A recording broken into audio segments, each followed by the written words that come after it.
ரிஷபராசிக்காரங்க நல்லது கெட்டதை முழுசாக தெரிஞ்சவங்க, சுக்கிரனை ராசி அதிபதியாக கொண்டவங்க, கிருத்திகை 2ஆம் பாதம் 3ஆம் பாதம் 4ஆம் பாதம், ரோகிணி மிருகசீரினம் 1ஆம் பாதம் 2ஆம் பாதம் நட்சத்திரக்காரங்க ரொம்ப புத்திசாலிக்காரங்க. ரிஷபராசிக்காரங்க போர்க்குணம் கொண்டவங்க, உங்கள் கிட்ட சண்டை போட்டு ஜெயிக்கிறது ரொம்ப கஷ்டம். எல்லா இடங்களையும் நேர்மையும் உண்மையும் மட்டுமே நம்பக்கூடியவங்க. உங்களுக்கு சொந்தமோ பந்தமோ அது தப்புனா அது தப்பு தான், வெட்டு ஒன்று துண்டு ரெண்டுன்னு பேசக்கூடியவங்க. உண்மை நியாயத்திற்கு மட்டுமே என்றைக்குமே கை கொடுப்பீங்க. உண்மைக்கு புறம்பாக எந்த ஒரு விஷயத்தையுமே செய்ய மாட்டீங்க. இதனால தான் ரிஷபராசிக்காரங்களுக்கு நிறைய கஷ்டங்களும் துன்பங்களும் அதிகமாகவே ஏற்பட்டுக்கிட்டு இருக்கு. புதுமையான சிந்தனைக்கு சொந்தக்காரங்க, பூ போல மனசு, கோபத்தை மறைச்சிட்டு சிரிப்பை மட்டும் காட்டக்கூடியவங்க.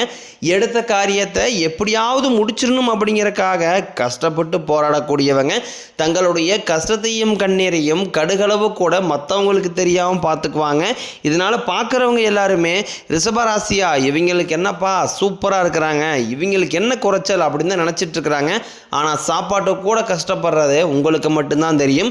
கஷ்ட காலத்தில் திரும்பி பார்க்க கூட ஆள் கிடையாது. ஏதோ தட்டு மாதிரி எந்திரிச்சு நிற்கிறப்போ உங்களை குறை சொல்கிறதுக்குன்னே நிறைய பேர் தேடி வருவாங்க.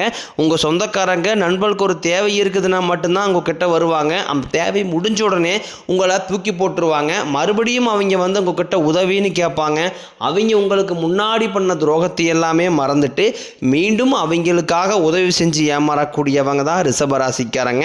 கடந்த காலகட்டங்களில் தங்களுடைய வாழ்க்கையில் நீங்கள் நல்லது நடக்க போகுதுன்னு நினச்சிட்டு இருந்திருப்பீங்க. ஆனால் உங்களுக்கு அந்த டைமில் ஒரு மிகப்பெரிய ஏமாற்றம் தான். புதுசாக ஒரு சில பிரச்சனைகளும் கஷ்டங்களும் தானாகவே உங்களை தேடி வந்திருக்கும்.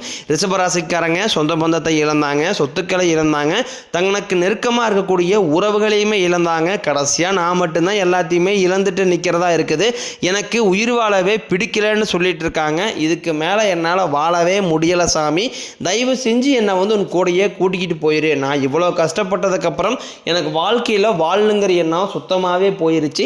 உங்கள் மனசில் கவலையும் துன்பம் தான் அதிகமாகவே இருக்குது. நீங்கள் செய்யக்கூடிய ஒவ்வொரு விஷயத்தையுமே தடுப்பதற்கும் உங்களை அவமானப்படுத்துவதற்கும் இங்கே நிறைய நபர்கள் வந்து முயற்சி பண்ணிக்கிட்டு இருக்காங்க. இது எல்லாமே தெரிஞ்சுமே கூட நீங்கள் என்னமோ பண்ணுங்க எனக்கு என்ன வந்துச்சு அப்படின்னு தன் வேலையில் மட்டும் என்றைக்குமே குறிக்கோளாக இருக்கிறவங்க தான் நீங்கள். ஏன் எனக்கு மட்டும் ஏன் இவ்வளோ கஷ்டம் வருது, என்னோட வாழ்க்கையில் நான் யாருக்குமே கெடுதலையோ கஷ்டத்தையோ துன்பத்தையோ கொடுத்ததில்லை, எனக்கு மட்டும் ஏன் இப்படி நடக்குது அப்படின்னா பெரும்பாலான ரிஷபராசிக்காரங்க சொல்லிக்கிட்டு இருக்கீங்க. உங்களுக்கு பிரச்சனைங்கிறது வரும், அது கொஞ்ச நாள் இருக்கும், அதுக்கப்புறம் அந்த பிரச்சனை போயிடும். இந்த மாதிரி பிரச்சனை வரும் போகும் அப்படிங்கிற நிலைமையில தான் நிறைய நபர்கள் வாழ்ந்துக்கிட்டு இருக்கீங்க. நீங்கள் என்னதான் பிரச்சனையை தவிர்த்தாலும் ஏதாவது ஒரு சூழ்நிலையில் உங்களை நோக்கி பிரச்சனையும் கஷ்டமும் வந்துக்கிட்டு தான் இருக்குது. ஆனால் இனி வரக்கூடிய நாட்களில் உங்களுக்கு இன்பத்தையும் மகிழ்ச்சியும் சந்தோஷத்தையும் தரக்கூடிய ஒரு காலகட்டமாகவே அமைஞ்சிருக்குது. இது நாள் வரைக்கும் நடந்த கெட்ட விஷயத்தை எல்லாமே விட்டுருங்க. இனி வரக்கூடிய நாட்களில் உங்களுக்கு எப்படிப்பட்ட நன்மைகள் நடக்க போகுது அப்படிங்கிறத நம்ம தொடர்ந்து பார்க்க போகிறோம். இந்த 2025 எங்கள் வாழ்க்கையில் நல்லது நடக்க போகும்னு எதிர்பார்த்து வந்த சாமி 9 மாதங்கள் முடிஞ்சு போச்சு. எங்கள் வாழ்க்கையில் எந்த ஒரு நல்லதுமே நடக்கலை. ரொம்ப கஷ்டம், ரொம்ப மோசமான வாழ்க்கை முறை தான் நாங்கள் வாழ்ந்துக்கிட்டு இருக்கோம். எங்கள் வாழ்க்கையில் எப்போ தான் சாமி நல்லது நடக்கும் அப்படின்னு தான் நிறைய ரிஷபராசிக்காரங்க சொல்லிக்கிட்டு இருக்கீங்க. இப்போ பார்த்தீங்கன்னா உங்களுக்கு இந்த அக்டோபர் மாதமானது ஸ்டார்ட் ஆயிடுச்சு. இந்த அக்டோபர் மாதத்தில் முக்கியமான 2 நிகழ்வுகள் இருக்குது. அது என்ன அப்படின்னு பார்த்தீங்கன்னா உங்களுக்கு குருவுடைய வக்கிர பயிற்சியும் சனியுடைய வக்கிர பயிற்சியும் இருக்குது. இதன் மூலமாக நல்ல ஒரு முன்னேற்றம் அப்படிங்கிறது நிச்சயமாக ஏற்பட போகுது. குறிப்பாக பார்த்தீங்கன்னா இதில் இந்த குருவுடைய வக்கிர பயிற்சி மூலமாக பொருளாதாரத்தில் நீங்கள் நினச்சி பார்க்காத உயர்வுக்கு ரிஷபராசிக்காரங்க வரக்கூடிய நாட்களில் போக போகிறீங்க. ஏன்னா இனி ஒரு 6 மாத காலகட்டம் அப்படிங்கிறது ரிஷபராசிக்கு நல்ல ஒரு ராஜயோகத்தை கொண்டுள்ள ஒரு நாட்களாகவே பார்க்கப்படுது. அதாவது இந்த 2025 கடைசி 3 மாதங்களும் 2026 மார்ச் வரை இருக்கக்கூடிய 3 மாதங்களும் பார்த்தீங்கன்னா நல்ல ஒரு ராஜயோகம்னே சொல்லலாம். அந்த அளவுக்கு நல்ல வருடகிரகங்களுடைய மாற்றங்கள் எல்லாமே இருக்குது. அதுக்கப்புறம் பார்த்தீங்கன்னா உங்களுக்கு இந்த குருவுடைய வக்கிர பயிற்சியோட பலன்களும் முழுமையாக கிடைக்க போகிறதுனால நீங்கள் வாழ்க்கையில் கடந்த காலகட்டங்களில் நிறைய கஷ்ட துன்பங்களை அனுபவிச்சிருப்பீங்க. பணத்தில் கஷ்டம், பிஸ்னஸ் லாஸு, குடும்பத்தில் பிரச்சனை, எல்லாமே நிறைய பிரச்சனை சந்திச்சிருப்பீங்க. இனி வரக்கூடிய ஒரு 6 மாத காலகட்டம் அப்படிங்கிறது உங்கள் வாழ்க்கையில் நீங்கள் எதையெல்லாமே இழந்துட்டு கஷ்டப்பட்டுட்டு வருத்தப்பட்டு இருக்கிறீங்களோ அது அனைத்தும் பெறக்கூடிய ஒரு காலகட்டமாகவே பார்க்கப்படுது. இதில் குறிப்பாக இன்னொரு ப்ளஸ் பாயிண்ட் என்ன அப்படின்னு பார்த்தீங்கன்னா உங்களுக்கு சுக்கிர பயிற்சியானது ஸ்டார்ட் ஆயிடுச்சு. ஏன்னா சுக்கிரனை ராசி அதிபதியாக கொண்டது ரிஷபராசிக்காரங்க நீங்களும் துலாம் ராசிக்காரங்க மட்டும்தான் ராசி அதிபதியாக கொண்டிருக்கீங்க. இது வந்து பொது பலன்களாகவே இருந்தாலுமே கூட ரிஷபராசிக்கு கூடுதல் முன்னேற்றம் அப்படிங்கிறது சுக்கிர பயிற்சி காலகட்டத்தில் கண்டிப்பாக ஒரு முன்னேற்றம் அப்படிங்கிறது நிச்சயமாக வரப்போகுது. கடந்த காலகட்டங்களில் நல்ல ஒரு வேலைங்கிறது கிடைச்சிருக்காது. ஏதோ ஒரு கிடைக்கிற வேலைக்கு ஒரு 10,000 சம்பளத்துக்கோ 5,000 சம்பளத்துக்கோ பிடிக்காத ஒரு வேலையை குடும்ப கஷ்டத்துக்காக வேறு வழியெல்லாம் செஞ்சுக்கிட்டு இருந்திருப்பீங்க. இனி வரக்கூடிய நாட்களில் நீங்கள் படித்த படிப்புக்கு ஏற்ற மாதிரியும் உங்களுக்கு பிடிச்ச மாதிரியும் நீங்கள் ஆசைப்பட்ட மாதிரியும் நீங்கள் ஒரு அரசாங்க வேலைக்கு ட்ரை பண்ணாலும் சரி, இல்லை ஒரு ஐடி ஜாப்போ, பிரைவேட் ஜாப்போ, பேங்க் சைடோ, நீங்கள் எங்கே வேலைக்கு ட்ரை பண்ணாலும் அந்த ஜாப் அப்படிங்கிறது உங்களுக்கு நிச்சயமாக கிடைக்க போகுது. கோர்ட்டு கேஸ்ன்னு ரொம்ப நாட்களாக அலைஞ்சிட்டு இருக்க சாமி, வாய்தா மேலே வாய்தா போயிட்டு இருக்கு. வக்கீலுக்கு தான் ஃபீஸ் பயங்கரமாக செலவு பண்ணிட்டுருக்கோம், ஆனால் கேஸே முடிய மாட்டேங்குது அப்படின்னு நிறைய நபர்கள் சொல்லுவீங்க. விரைவில் உங்களுக்கு சாதகமாகவே தீர்ப்பு வரப்போகுது. சொத்து பிரச்சனையும் உங்களுக்கு சாதகமாகவே முடியும். சனி பகவானினுடைய பார்வை உங்களுக்கு நேரடியாகவே இருக்குது. இதன் மூலம் வருமானம் அப்படிங்கிறது பல வழிகளில் வரும். தொழிலில் லாபம் சற்று அதிகமாகவே கிடைக்கும். அரசியல்வாதிகளை பொறுத்த வரைக்கும் புதிய பொறுப்புகள், புதிய பதவிகள் எல்லாமே தானாகவே உங்களை வந்து சேரும். ராகுவால உங்களுடைய செல்வாக்கு உயரும், உடல் ஆரோக்கியம் மேம்படும், சங்கடங்கள் நீங்கும். மறைமுகமாக உங்கள் தொழில் வாழ்க்கையிலும் சரி, இல்லற வாழ்க்கையிலும் சரி, நிறைய நபர்கள் வந்து தொல்லை கொடுத்துருப்பாங்க. இனி அவர்களுடைய தொந்தரவுங்கிறது முழுவதுமாகவே இருக்காது. கடந்த காலகட்டங்களில் நீங்களும் ஒரு கம்பெனியில் இரவு பகல் பார்க்காம உழைச்சிட்டு இருந்திருப்பீங்க. உங்களுடைய சொந்த கம்பெனியாக நினச்சி வேலை செஞ்சுருப்பீங்க. ஆனால் உங்களுக்கு சரியான ஒரு அங்கீகாரம் அப்படிங்கிறது கிடைச்சிருக்காது. இனி வரக்கூடிய நாட்களில் உங்களுக்கு சம்பள உயர்வு, பதவி உயர்வு, உங்களுக்கு மேலே இருக்கக்கூடிய அதிகாரிகளுடைய ஆதரவு முதற்கொண்டும் உங்களுக்கு கிடைக்க போகுது.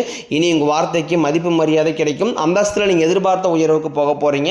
இனி நினைச்சது எல்லாமே நடக்கும். தொழிலில் வியாபாரம் தடைகள் அனைத்தும் விலகும். லாபம் அதிகமாக கிடைக்கும். முன்னேற்றம் உண்டாகும். வரவேண்டிய பணம் விரைவில் கைக்கு வந்து சேரும். குடும்பத்தில் நெருக்கடிகள் விலகும். செல்வாக்கு அந்தஸ்து உயரும். வெளிநாட்டு முயற்சிகள் வெற்றியை தரும். தெய்வ சிந்தனை அதிகமாகும். பெரியோர்களுடைய உதவிகள் கிடைக்கும். உறவுகள் இருந்த சண்டை சச்சரவு முழுவதுமாகவே விலகும். புதிய நண்பர்கள் உங்களுக்கு உதவி செய்வாங்க. தொழிலில் ஏற்பட்ட நெருக்கடிகள் நீங்கும். முடங்கி கிடந்த நிறுவனங்கள் மீண்டும் இயங்கும். வியாபாரத்தில் எதிர்பார்த்த லாபம் கிடைக்கும். புதிய தொழில் தொடங்கக்கூடிய முயற்சிகள் கண்டிப்பாக உங்களுக்கு வெற்றியை தரும். கடந்த காலகட்டங்களில் திருமண நிலை அப்படிங்கிறது ரிஷபராசிக்காரங்களுக்கு மிகப்பெரிய சிக்கலையும் பிரச்சனையுமே பெரும்பாலும் சந்திச்சிருப்பீங்க. இதில் குறிப்பாக பெண்களுக்கு எளிதாக ஒரு வகையில் திருமணம் அப்படிங்கிறது அடைஞ்சிருது. ஆனால் ஆண்கள் தான் ரொம்ப ரொம்ப பாவம். ஏன்டா ரிஷபராசியில் பிறந்தோம், வயசும் பார்த்தீங்கன்னா 30, 33, 35, 38 வயது வரைக்குமே ஆயுமே திருமணமாகாமல் நிறைய ஆண்கள் வந்து கஷ்டப்பட்டுட்டு இருக்கிறீங்க. கண்டிப்பாக வரக்கூடிய நாட்களில் நீங்கள் எதிர்பார்த்த மாதிரியே நல்ல ஒரு வரன் அப்படிங்கிறது விரைவில் உங்களுக்கு அமைய போகுது. வாழ்க்கை துணையை இழந்த ரிஷபராசியை ஆண்களோ பெண்களோ அடுத்து வந்து செகண்ட் மேரேஜ் பண்ணலாமா வேண்டாமா அப்படிங்கிற குழப்பத்தில் இருப்பீங்க. இப்போ இருக்கக்கூடிய பொருளாதார சூழ்நிலையும் இப்போ இருக்கக்கூடிய காலகட்டத்தை வச்சு பார்க்கும்போது கண்டிப்பாக இரண்டாவது திருமணம் அப்படிங்கிறது இருவருக்கும், ஆணுக்கும் சரி பெண்ணுக்கும் சரி கண்டிப்பாக தேவை.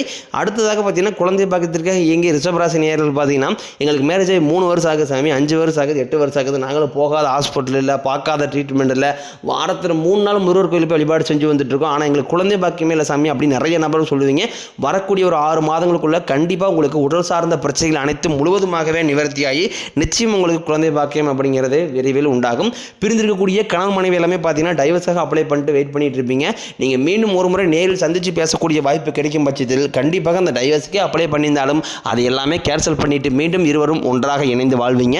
கடந்த காலகட்டங்களில் காதலில் அதிகமான தோல்வியில் சந்திக்கிறது யாருன்னு பார்த்தீங்கன்னா அது ரிஷபராசிக்காரங்க தான். அடிக்கடி கோவம், சண்டை, சச்சரவு இதன் மூலமாக நிறைய காதல்கள் வந்து பிரேக்கப் ஆகிட்டு இருக்குது. இல்லை அப்படி இல்லை வீட்டில் போய் சொன்னீங்க அப்படின்னா வீட்டில் வந்து பேரண்ட்ஸ் வந்து உங்களுக்கு முடியாதுன்னு சொல்லிடுறாங்க. இதன் மூலமாக நிறைய காதல்கள் தோல்வி அடைஞ்சிட்டு இருக்கு. ஆனால் இனி வரக்கூடிய நாட்களில் உங்கள் காதலை வெளிப்படுத்தும் போது அந்த காதல் கண்டிப்பாக கைகூடும். வீட்டில் போய் சொல்லும்போது பெற்றோர்கள் உங்களுக்கு முன்னாடி நின்று திருமணம் செய்து வைக்கக்கூடிய வாய்ப்புகளும் அதிகமாகவே உள்ளது. நீ வரக்கூடிய நாட்களில் கடினமான காரியத்தையும் சுலபமாக செஞ்சு முடிப்பீங்க. உங்கள் எளிமையான பேச்சு திறமையால் நீங்கள் அனைவரையுமே கவர்ந்து இழுப்பீங்க. சமூகத்தில் உங்கள் பெயருக்கும் புகழுக்கும் படிப்படியாக முன்னேற்றம் வரப்போகுது. சிலருக்கு படிப்பதற்காகவும் வேலை விஷயமாகவும் தொழில் விஷயமாகவும் வெளியூர் வெளிநாடு போகக்கூடிய வாய்ப்புகள் எல்லாமே கிடைக்க போகுது. உங்கள் குடும்பத்தில் கடந்த காலகட்டங்களில் எந்த ஒரு சுப நிகழ்ச்சியுமே நடந்திருக்காது. இதை நினச்சி வீட்டில் கூடிய பெரியவங்க எல்லாமே ரொம்ப வருத்தப்பட்டிருப்பாங்க. இனி வரக்கூடிய நாட்களில் உங்கள் குடும்பத்தில் திருமணம், சீமந்தம், புதிதாக வீடு கட்ட ஆரம்பிப்பீங்க. கிரகப்பிரவேசம் போன்ற சுப நிகழ்ச்சிகள் எல்லாமே நடக்க போகுது. ரிஷபராசியை பொறுத்த வரைக்கும் நீங்கள் ஆண்களோ பெண்களோ அரசு வேலையோ தனியார் வேலையோ கூலி வேலையோ நீங்கள் எதிர்பாராத வருமானம் அப்படிங்கிறது உங்களுக்கு இரட்டிப்பு மடங்காக கிடைக்க போகுது. சேமிப்பு அப்படிங்கிறது பல மடங்காக உயரப்போகுது. இதன் மூலமாக கடந்த காலகட்டங்களில் ஏற்பட்ட கடன் பிரச்சனைகள் அனைத்தும் வரக்கூடிய நாட்களில் முழுவதுமாகவே நிவர்த்தியாக போகுது. நீங்கள் போய் ஒரு ரிஷபராசிக்காரன் பார்த்து கேட்டீங்க அப்படின்னா எனக்கு 3 லட்சம் இருக்குதுங்க, 5 லட்சம் இருக்குதுங்க, 10 லட்சம் இருக்குதுன்னு சொல்லுவாங்க. கடன் இல்லாத ரிஷபராசிக்காரன் நீங்கள் பார்ப்பது ரொம்ப ரொம்ப அரிது. கண்டிப்பாக வரக்கூடிய நாட்களில் அனைத்து விதமான கடன்களையுமே கட்டி முடிக்க போகிறீங்க. இனி வரக்கூடிய நாட்களில் உங்களுடைய வளர்ச்சி அப்படிங்கிறது யாருமே எதிர்பார்க்காத அளவுக்கு ஒரு மிகப்பெரிய ஒரு அசுர வளர்ச்சியாக இருக்க போது. உங்களுடைய நண்பர்களும் உங்களுடைய சொந்தக்காரர்களும் உங்களுடைய குடும்ப உறவுகள் மூலமாக உங்களுக்கு மிகப்பெரிய ஆபத்தும் சிக்கலும் வரக்கூடிய நாட்களும் இருக்குது. குறிப்பாக தவறான உறவுகள், தவறான நபர்கள் என்று தெரிய வரும் பட்சத்தில் உடனடியாக அவர்களை விட்டு கொஞ்ச நாட்கள் விலகி இருப்பது கொஞ்சம் ரொம்ப ரொம்ப நல்லது. இல்லாத பட்சத்தில் நிறைய பிரச்சனையும் சிக்கலையும் சமாளிக்கக்கூடிய வாய்ப்பும் உங்களுக்கு இருக்குது. இதன் மூலமாக பார்த்தீங்கன்னா புதிதாக ஒரு நபர், புதிதாக உறவு எல்லாமே உங்களை தானாகவே தேடி வர போகிறாங்க. அது உங்களுடைய காதலியாக இருக்கலாம், புதிய காதலியாக இருக்கலாம், இல்லை ஒரு வருங்கால மனைவியாக இருக்கலாம், இல்லை புதிதாக ஒரு நண்பராக இருக்கலாம். இவர்கள் மூலமாக ஒரு சப்போர்ட் அப்படிங்கிறது கண்டிப்பாக ரிஷபராசிக்காரங்க வாழ்க்கையில் விரைவில் ஏற்பட போகுது.